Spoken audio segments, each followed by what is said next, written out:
கேதா போராட்டம் பார்க்க போனோம். கேதா மாவட்ட விவசாயிகள் வந்து பருவமழை இல்லாதனால கஷ்டப்பட்டாங்க. அதனால் அவங்க 2018 நில வருவாய் வசூலை ரத்து செய்யுமாறு காலனி ஆட்சி நிர்வாகத்தில் கோரிக்கை வைத்தாங்க. அரசின் பஞ்சகால விதி இருக்குது. இந்த பஞ்சகால விதியின்படி பயிர் சாகுபடி சராசரியாக 25% குறைவாக இருந்துச்சுன்னா அந்த பயிரிடுபவர் என்ன பண்ணுவாங்க, பயிரிடுபவர் முழு நிலவரி செலுத்த தேவையில்லை, ரத்து செய்யலாம்னு சொல்லிட்டு விதி இருந்துச்சு.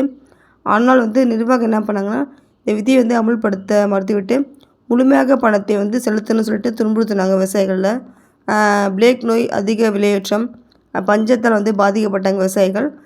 காந்தியடிகள் உறுப்பினராக அங்கம் வகித்த இந்த இந்திய பணியாளர் சங்கத்தை தேடி போனாங்க. விவசாயிகள் தான் உதவி கேட்டு போனாங்க. ஏழை விவசாயிகள் சார்பாக வித்தல்பாய் பட்டேலும் காந்தியடிகள் என்ன பண்ணாங்கன்னா, பணம் செலுத்துவதை நிறுத்திவிட்டு இந்த சர்வாதிகாரம் பழிவாங்கும் நடவடிக்கை எதிர்த்து சாகுமுறை போராட்டம் நடத்துமாறு அட்வைஸ் பண்ணாங்க காந்தியடிகள், வித்தல்பாய் பட்டேலும்.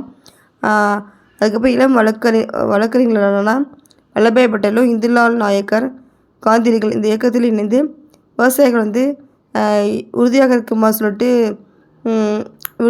சொல்லிட்டு கேட்டுக்கிட்டாங்க. மக்களும் உறுதியாக இருந்தாங்க. பயிர்களை எடுத்துக்கொள்வது, போராட்டம் நடத்திய சொத்துக்களையும் கால்நடைகளை சொந்தமாக்கிக் கொள்வது, இது மாதிரி நடவடிக்கை அரசு மேற்கொண்டது.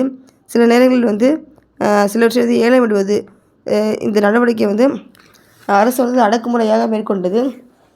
அதுக்கப்புறம் எந்த விவசாயிகள் பணம் செலுத்த முடியுமோ அவங்களிடம் இருந்து மட்டும்தான் வருவாய் வசூல் செய்யணும்னு சொல்லிட்டு அரசு நிர்வாகம் அட்வைஸ் பண்ணி வெளியிட்டாங்க. இதனை அறிந்து காந்தியடிகள் என்ன பண்ணாருன்னா, இந்த போராட்டத்தை விலக்கிக் கொள்ள முடிவு பண்ணார். காந்தியடிகள் தலைமையில் மொத்தம் 3 போராட்டம் நடந்துச்சு. இதில் நாட்டு முழுவதும் பரவியது. ஏழை விவசாயிகள் இந்தியாவின் மூலை முடுக்குகளில் அனைத்து வகுப்புகளை சார்ந்த தொழிலாளர் நலன்களை பாதுகாக்க இந்த போராட்டங்கள் வாயிலாக காந்தியடிகள் ஆதரவு திரட்டினார்.